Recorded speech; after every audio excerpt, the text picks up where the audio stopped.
Actually, Sourceman here again. This will be the second video of today. It's November 24, 2023.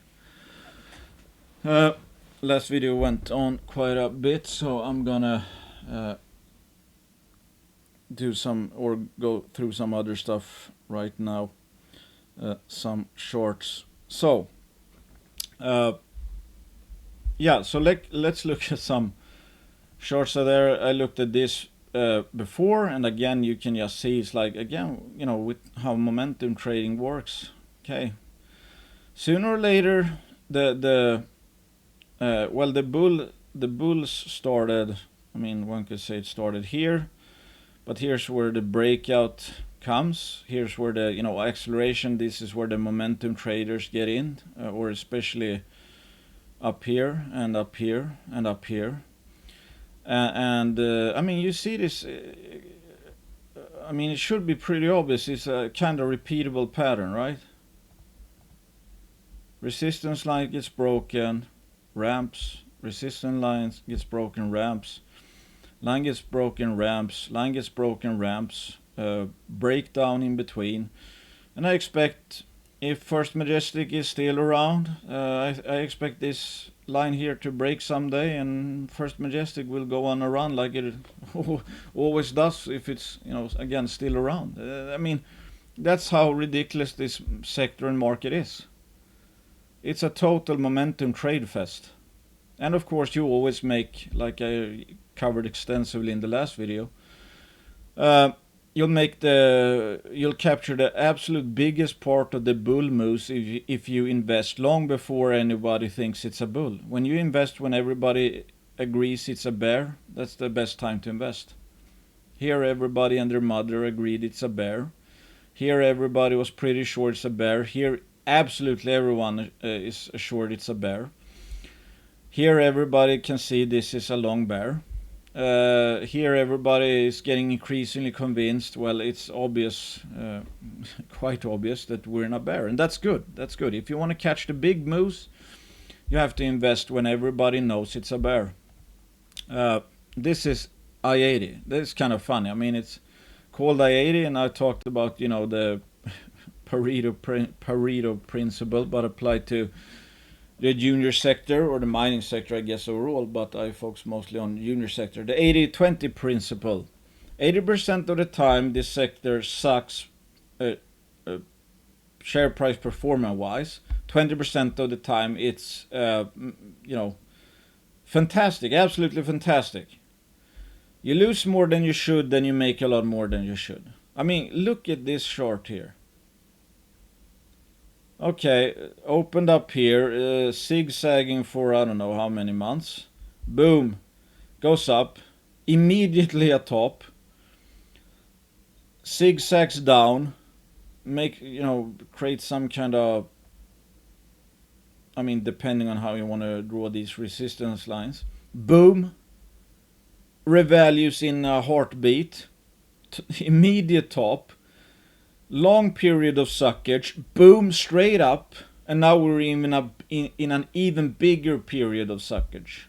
I actually bought some I-80 recently, and it's like I haven't really kept up to date to what's happening in I-80. It's just it's like I spoke to a few people who like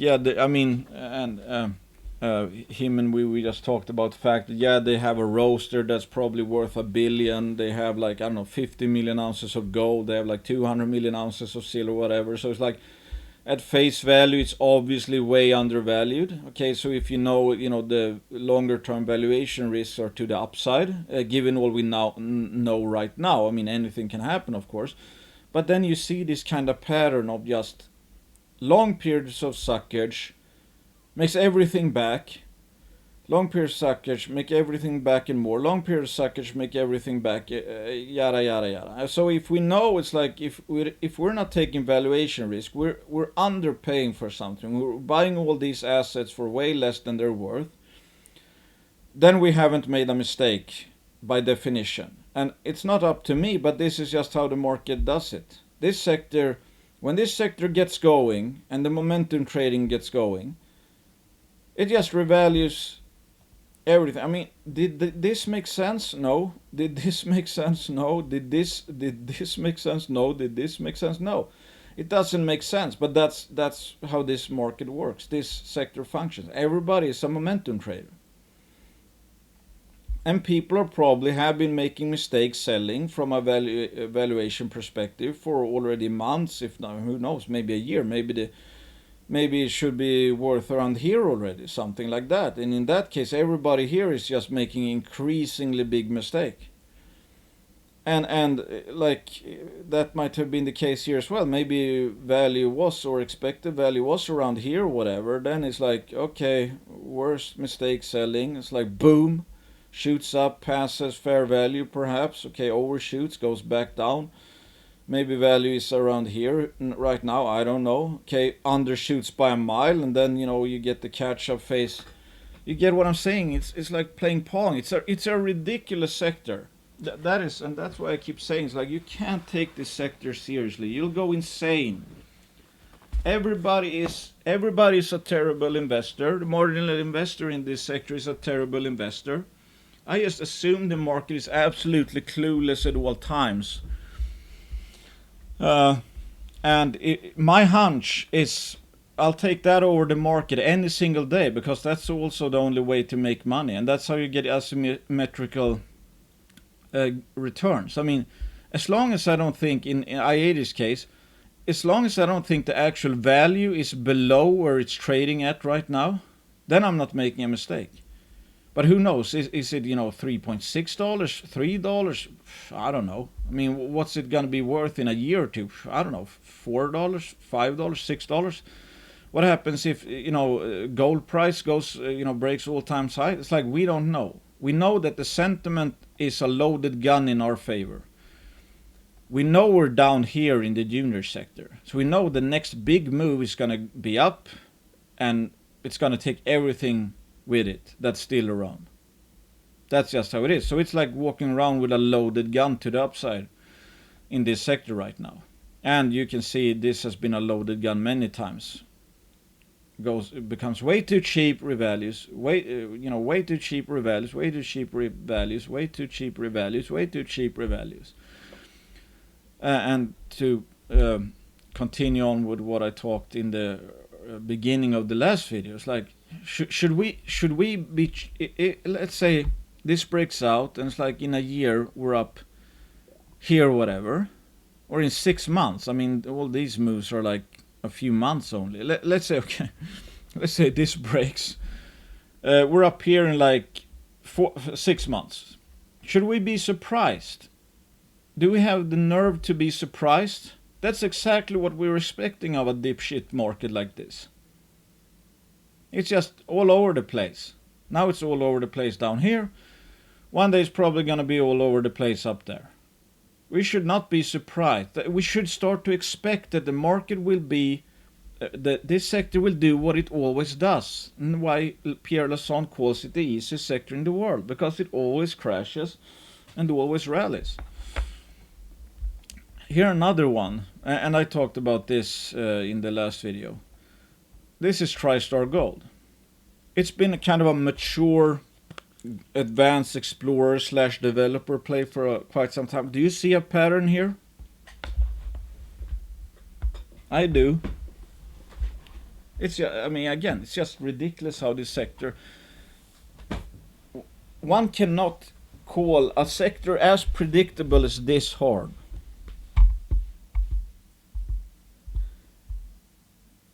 If TriStar is still around when the next inevitable sentiment shift happens, when the next big leg up comes, and the next big move is going to be up in the junior sector. If TriStar is still around, it's going to break this line here, and it's going to go up, probably up around here. I didn't make the rules, okay? That's just how it is. Obviously. It goes up and down. When prices in the ground are valued at $10, when they're valued at 50 or whatever for Brazilian plays, take whatever the ounces they have, and then multiply that by 50, and then you have, you know, a range. And then it's like, okay, who knows how big the next bull is going to be? Maybe we'll shoot way past this, and it's going to be the biggest bull because it's been one of the worst bears. I don't know, but it's like, as long as, well, again, we're not making a mistake as long as if the price is here and the value is actually down here, we're overpaying right now, fundamentally. But even if that's the case, that doesn't stop juniors from going up a lot.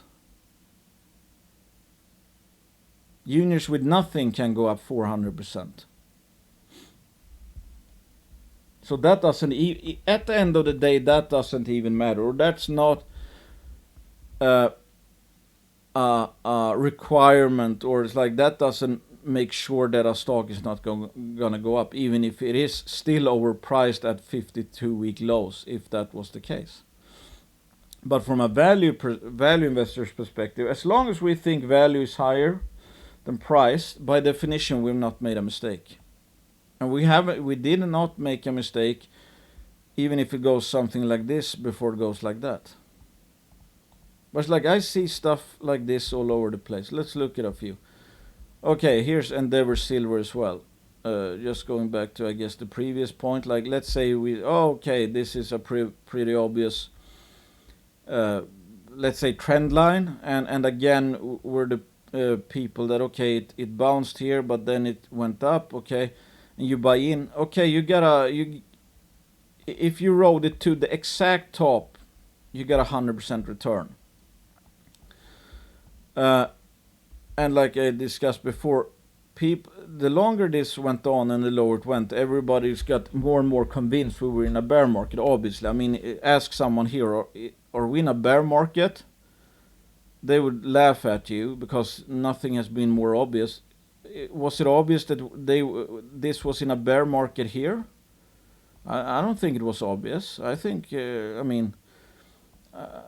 know a lot of people, I think I know a lot of people at least, that rode it all the way down. It's like, when were you convinced that this bull was over?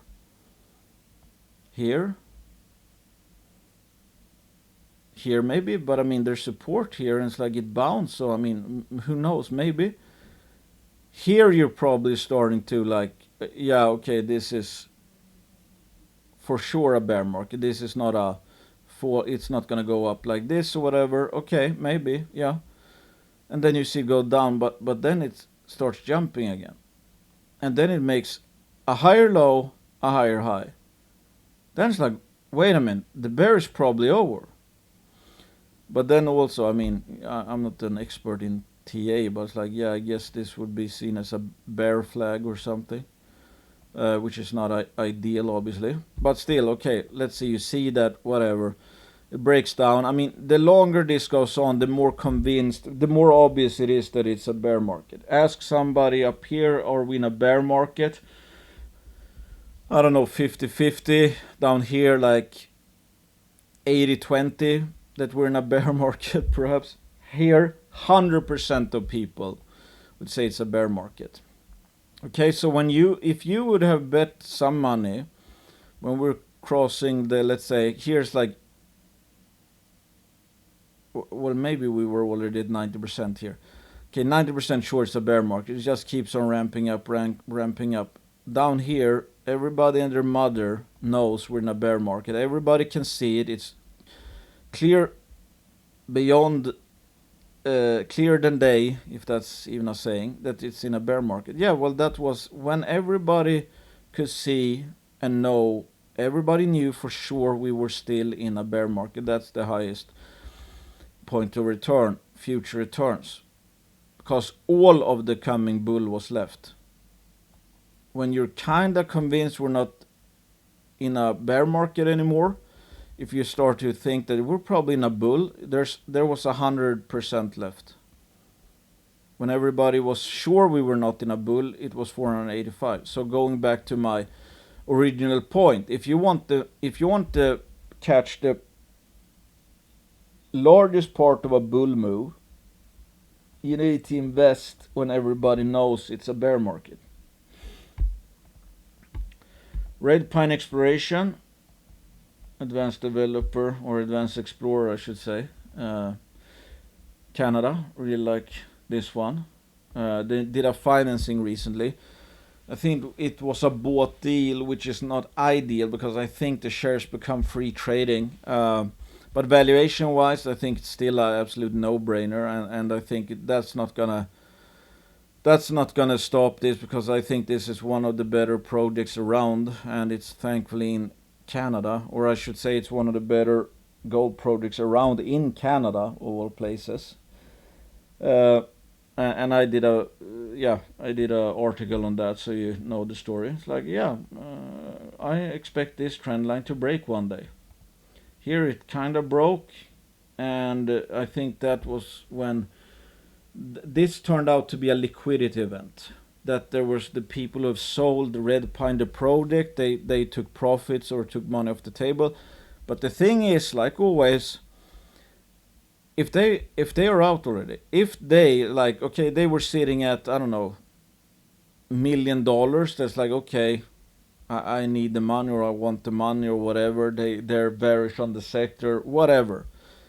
Okay, so if they're out, if this was a motivated seller that was selling for whatever reason, if they blew their shares out here, they're out already. So you don't have that kind of thing to happen again, because that particular seller with those particular motivations is already out. Nothing there. Altamira Gold, pretty sturdy resistance line as well. I think it's dirt cheap. I expect this line to break one day, and again, my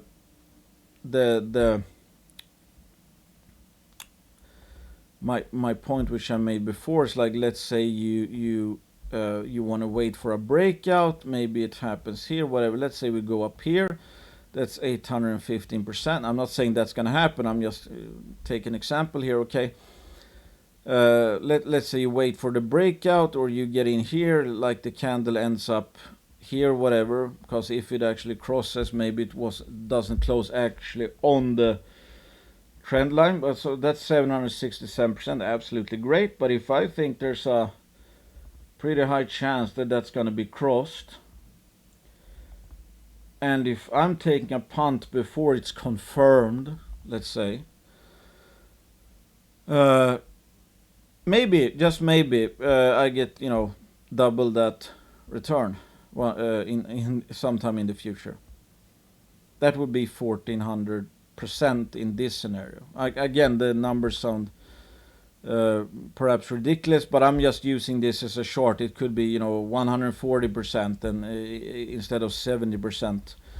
Because then it's like, okay, how sure? If I'm 70% sure, I think this is gonna get crossed or whatever, then I might as well take the bet early on. It's like that's the extra payoff from the due diligence, let's say, because you're 70% sure you're gonna get a 700% extra.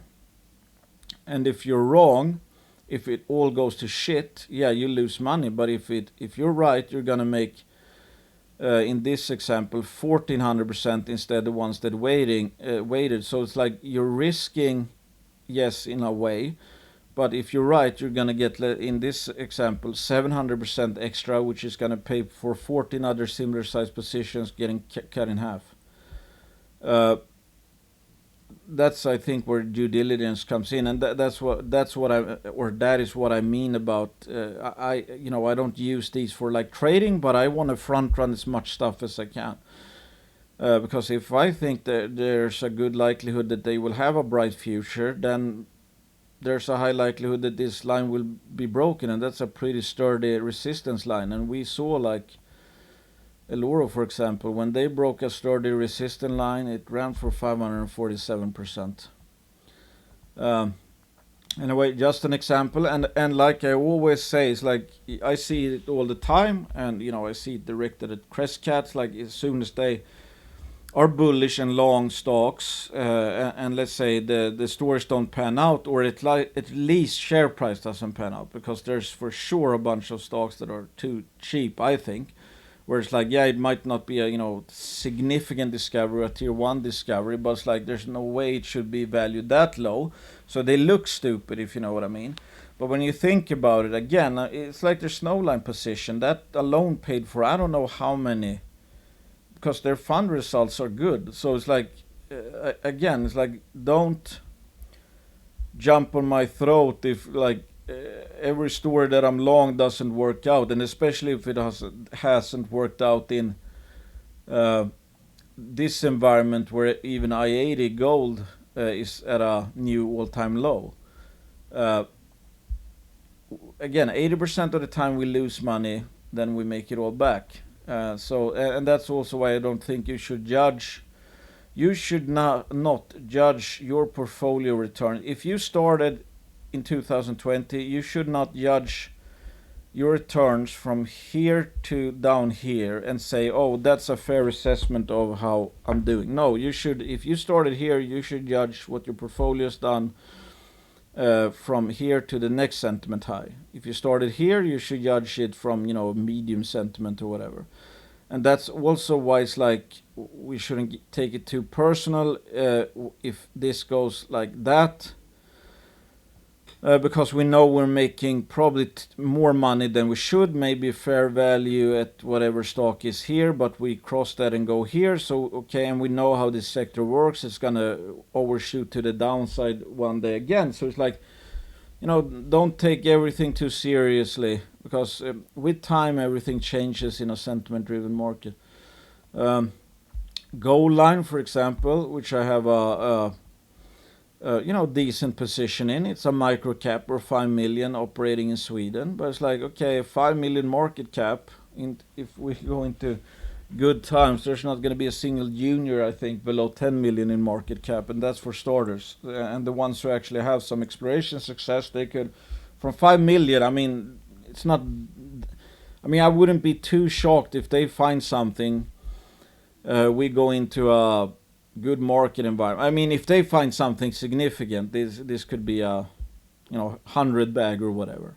It's like, am I taking that to the bank? Absolutely no. I just know that if I buy some of these juniors very, very cheap, a 0.5% position could turn into a 20% position and stuff like that, and pay for a huge amount of other. Because if I just did a spread bet, I think that would actually work right now. You had like 35 million market cap companies, whatever.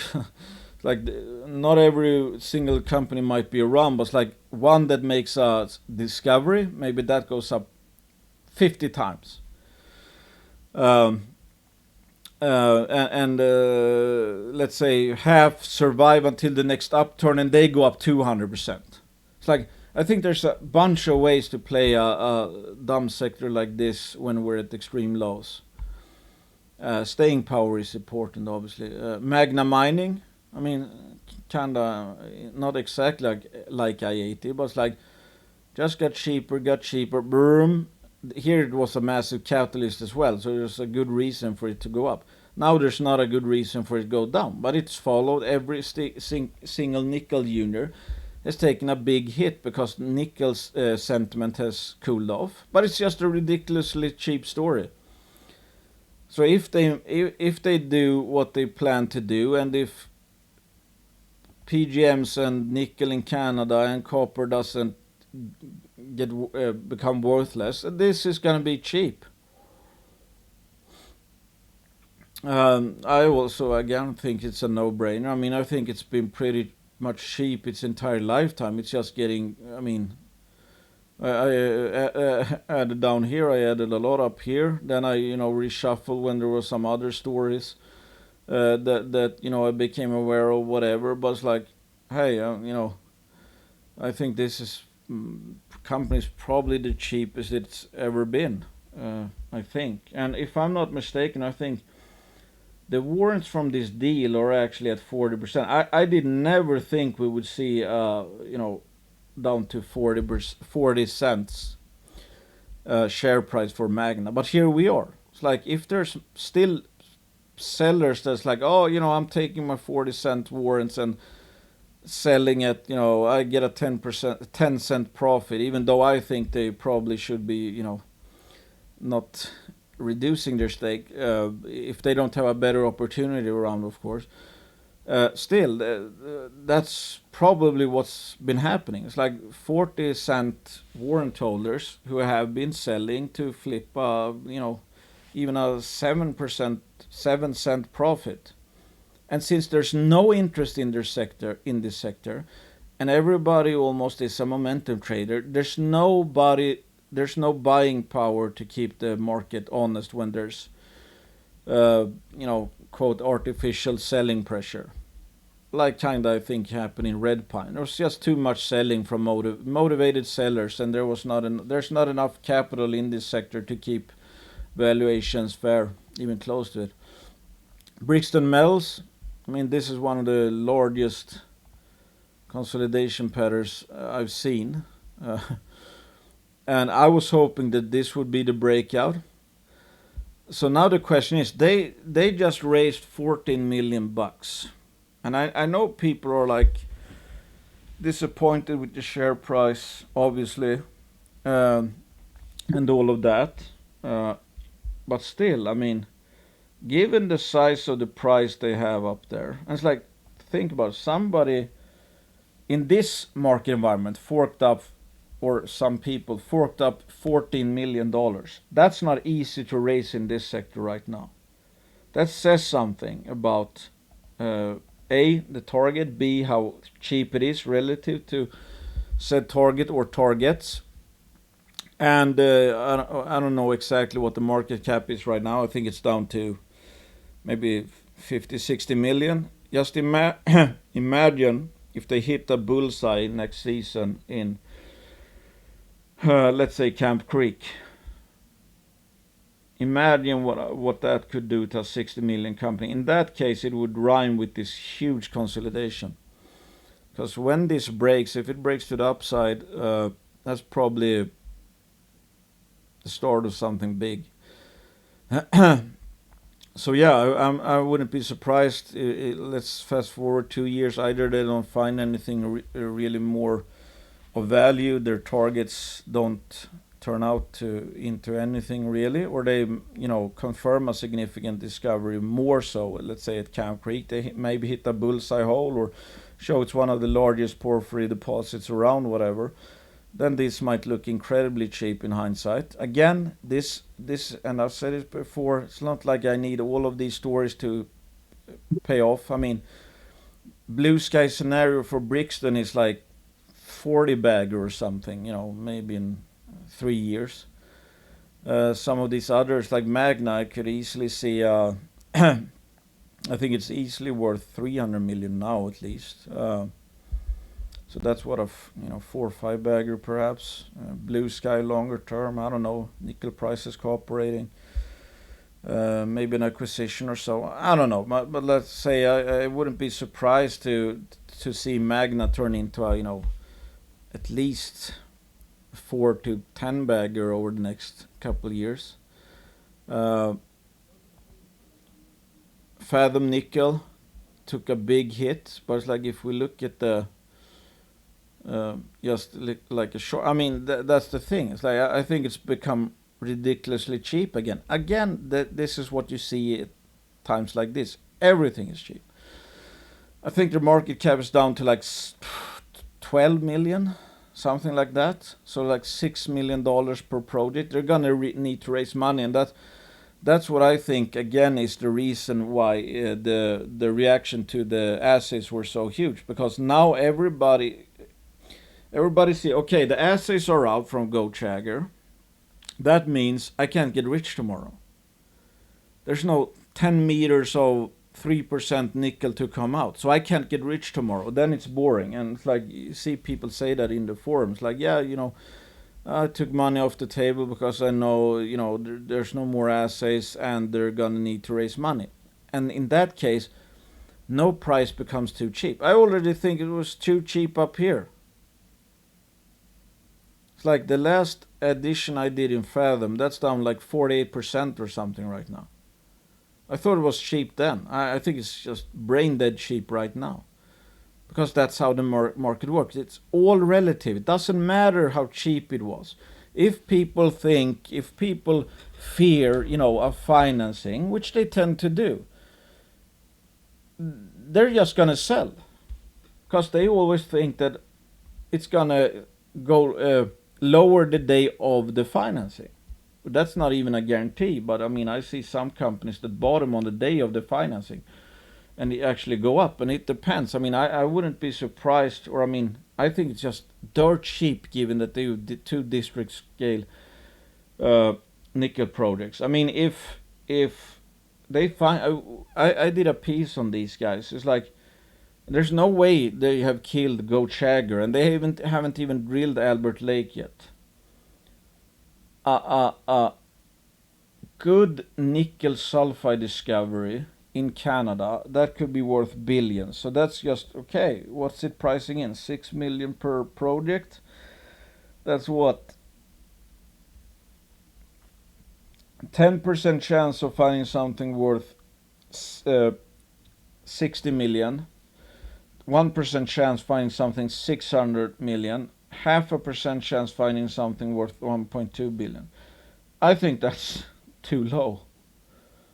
I think that's just way too low.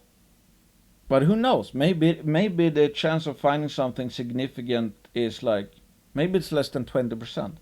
Still, even if it's 10% or 20% and 80% to 90% chance of failure, mathematically this is just grossly undervalued in that case, which I think is the case.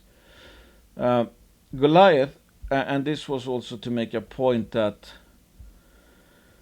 which is kind of interesting. It's like what we see with Alpha Plays, etc. I mean, here in the background I have Bear Creek Mining, so you can see what typically happens. Here we had the sector rip, and this is when I thought actually maybe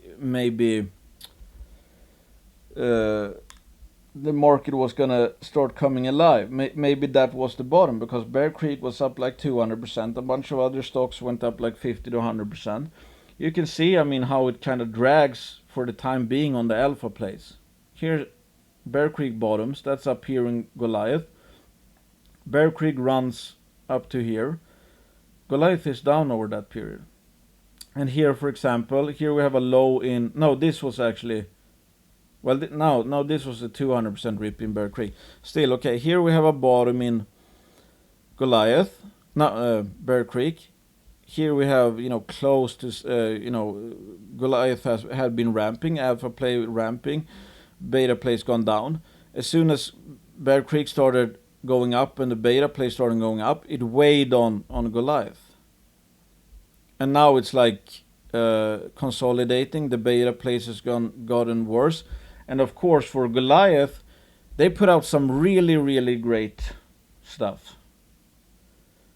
So it's not making lower lows. Now it's just kind of consolidating, and in my opinion, kind of looks like what happened here. I think it overshot to the downside. I remember adding around here.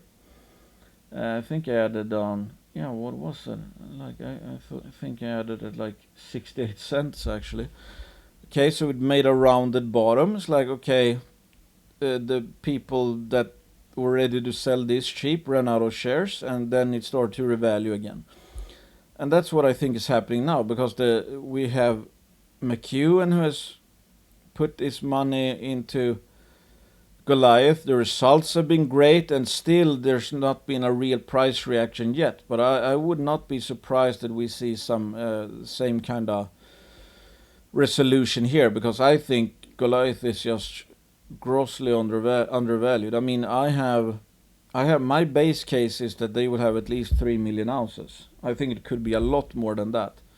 But they have a market cap of like 75 million or something. That's just way too low for, I think, those kind of ounces for 3 million ounces in Canada underground, where you have potential to be upwards of 5 to 10 million ounces. And then they have a bunch of other targets, including a porphyry target as well. I just think Goliath is grossly undervalued. Cabral, kind of same phenomena here. I was gonna say. I don't remember exactly how the company looked back here, but again, we just go with the, let's say, if you bought on the breakout, depending on where you think there was a breakout, but let's say, like here, 350. If you kind of had an inkling that's like, well, I think Cabral is already cheap, or I think they're gonna hit more or whatever, so you went the value investor route, so you thought it just got increasingly cheap. You can see the difference in, like, what a momentum trader would get versus someone. I mean, a momentum trader would probably not put in too much anyway. Let's say they put in 0.2% of their position or whatever in one of these trading cases when they see a breakout. I mean, if you do your due diligence in some of these stocks and you think they're just, what's the saying? Unsustainably cheap. You think the valuation, I mean, way undervalued, valuation risk is way to the upside, whatever, and you put in, let's say, 3% in some of these positions, when the lower it goes, the more you buy, because you just think it's way lower. I mean, look at the difference in returns. A trader might be happy about, okay, he got a 313% paper profit for a while if he top ticked the sell on his 0.2% trading position, whereas like a value investor, or it's like more of a concentrator, whatever, if he knew the story, he knows it's like, yeah, this is, should be up several 100%. And of course, it might, even if you think that fair value at this point was up here or something like 27 cents, and you were able to pick it up at 8 cents, and you're like, okay, I'm putting 3% in it, whatever, and it just goes past for a while. Maybe you sell here, but that's still, 200% on 3% position. That's much more than what this trader got. But for a while at least, I mean, you could be up a ton if, when this sector overshoots, which it will to the upside. So it looks like Cabral is kind of in a similar position right now. Obviously, they got Cisco royalties involved, cash them up and all of that. That's obviously a good vote of confidence, because the royalty companies, they get nothing really on speculation. They buy on production. That's where they get their money, that it actually will become a mine. So in a sense, I think, I mean, even though it's not huge sums for them, like they're betting the farm on it, but it's like, it's a tip of the hat to, like, yeah, I think they might have something that's going to go into production and make cash flow. And from that perspective, maybe Cabral is very cheap. And again, when this sector turns around, assuming Cabral hasn't done something to, like, I don't know, squash the projects, I think, well, this line has already broken, like here or here. And I think when this sector gets going, assuming nothing really bad has happened, I think it's going to plow through this line and maybe go into on a similar tear, like, I don't know, 300% from here. Let's say 300%, something up to the highest, 340. From here, it might go, 549. I mean, this is the stuff you see all over the place. So you can just imagine how greedy I am in this sector when I see some of these intact stories forming, I don't know, closing in on resistance lines, and I think there's a pretty good chance something's going to happen. Oh, here we have Hercules. It's taken a bit of a beater recently, but it's kind of an interesting pattern. It looks like it's been, doing these cup and handle things. And of course, it's. I mean, now we kind of need to get some news soon, because like the pumping is running out of steam, if you know what I mean. Because like, check in the forum, everybody just keeps reiterating this could be a massive discovery. Basically, like, please buy up our stock. Like, I have a big position in Hercules. I don't mind anyone buying up the stock, but it makes sense. Again, you don't take it personally. Of course, it's like, we still only have one assay result and Barrick's involvement. You can't just keep reiterating the same the same fact all over again. That might get somebody excited first time they hear it, but if they heard it 30 times in a row with nothing else to talk about, of course they're gonna get like, oh, now I'm getting bored. And then, of course, every time this thing tops, everybody's like, you know how it works. I've actually, pretty much reading, well, I wasn't in too early, maybe from here or something, I don't remember. But it's like, I haven't done much really. I've taken some profits on when it goes up, and when it goes down I don't really do much, and when it goes up I might take some profits if I find something better or something like that. But I still have a lot of shares. Who knows, maybe too much shares actually. But it's like, yeah, from a valuation perspective, it's at what, 250 million. If they put out some good holes, then we can, theoretically here. I just assumed that Barrick has looked at the core. Rick Rule said he had looked at the core. So we have to assume Barrick Gold has looked at the core they've been pulling out that has not been assayed, and they liked what they saw, so they immediately took a position. So I don't think every single assay result is going to be spectacular, but I think there's a chance some might be very good, and I think there's a pretty good likelihood that the story will be intact, or almost perhaps even kind of confirmed after all the assays are out. Here we have, Tectonic Metals, another one. It's like, resistance line since 2020. So it's like, Tectonic has swung pretty much, like, down to what, 11.5 and then up to 17. Percentage-wise, those are huge swings, but we still have no results yet. So I don't care too much about it. Again, it's like my business, as I see it, I don't try to guess the next 25% here or there. That's no room for errors. Like either Tectonic might confirm that this is a big system from this drill season already, or they might not, but let's say they kind of confirm this is a huge system. What's been drilled before is just scraping the surface.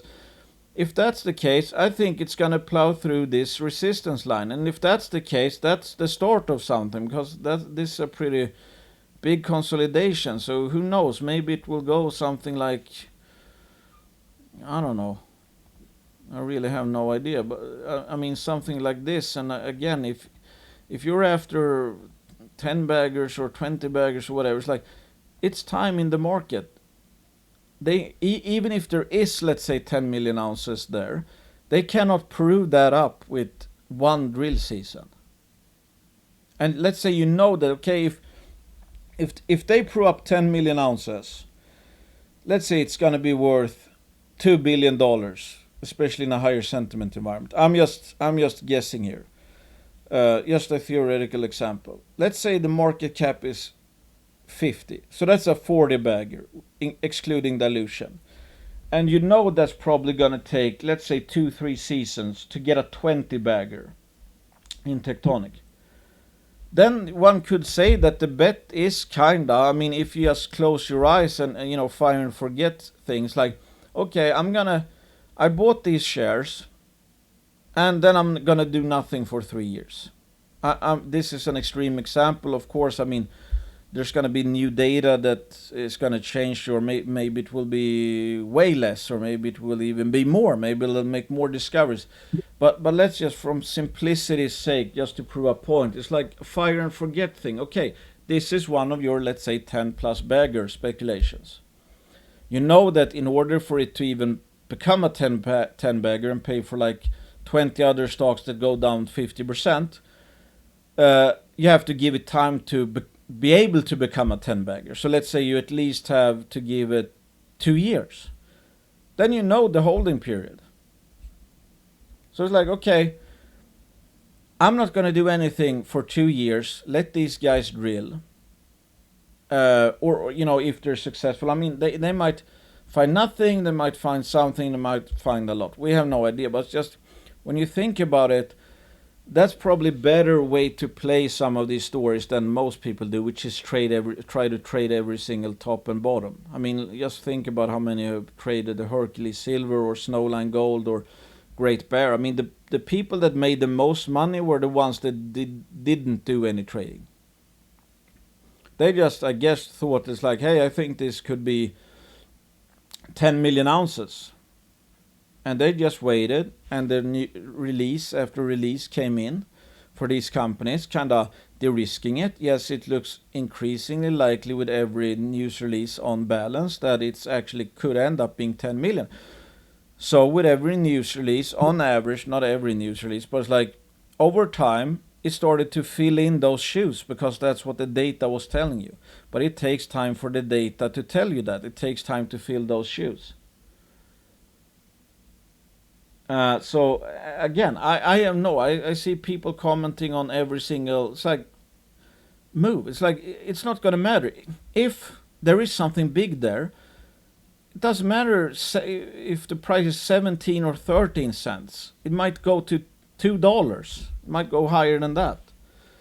But if there is nothing there, you're going to lose money anyway, like 50, 60% or more. So it doesn't really matter that much. So I'm not worried about it. It's like, okay, it's down today, whatever. It's up today, whatever. We haven't even gotten the first batch yet. So the way I see it is like some of these cases, it's like, let's say critical threshold for success is $1.5. It's like, let's say they find, I don't know what they would need to find, but it's like, let's say it's not, exactly blue sky. Let's say 3.5. So okay, either, let's say it was a binary situation. Either I'm gonna lose 50% or I'm gonna make, if my base case proves out, I'm gonna make 2,500%. That's a pretty simple bet when you think about it.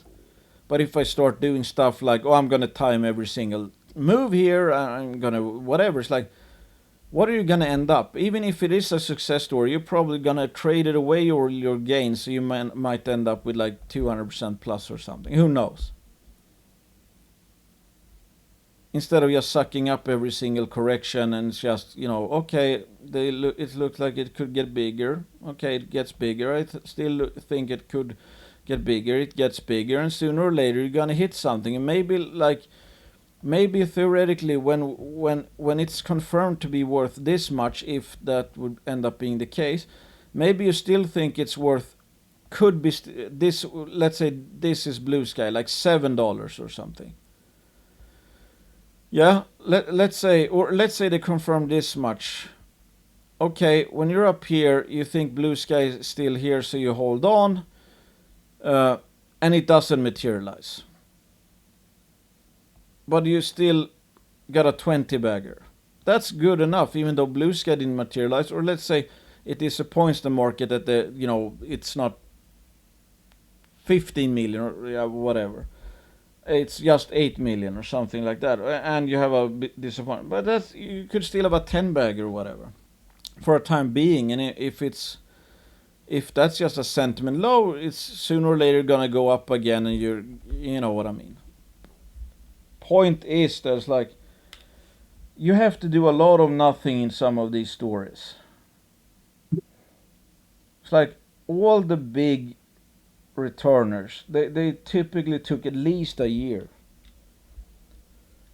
And that's what I'm looking at. I'm looking at a bunch of these stories here. It's like, they have 500% potential minimum, up to 5,000% chance. And I don't obviously need a lot of them to play out. But I need to give the ones that play out time to play out. I can't sell everything on a double, the ones who actually end up making a significant discovery. Let's say Fathom Nickel puts in a hole in Albert Lake, confirm a discovery, the stock is up 150% or 100%.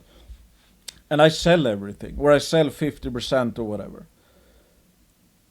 Okay, then it goes on to 10 or 20 bag from that point, because that was the discovery hole. That was the start of what was going to turn out to be a significant discovery. That was the first clue that there is something of perhaps significance there. Why would you end up taking all your profits then? You took all the risk, make a discovery hole, sell on 100% return. No, that doesn't add up. Montage Gold. Look at this beautiful trend line here. Lundin backed, Barrick backed, I think like Perseus backed. I think Ross Beatty might still be in it. Is there a chance that their 5+ million ounce deposit gets revalued sometime in the future to the upside? Yeah, I think so. In that case, this is going to break. And also, it's like no tau, when there's kind of a false breakout, I mean, the reaction to the opposite side is just,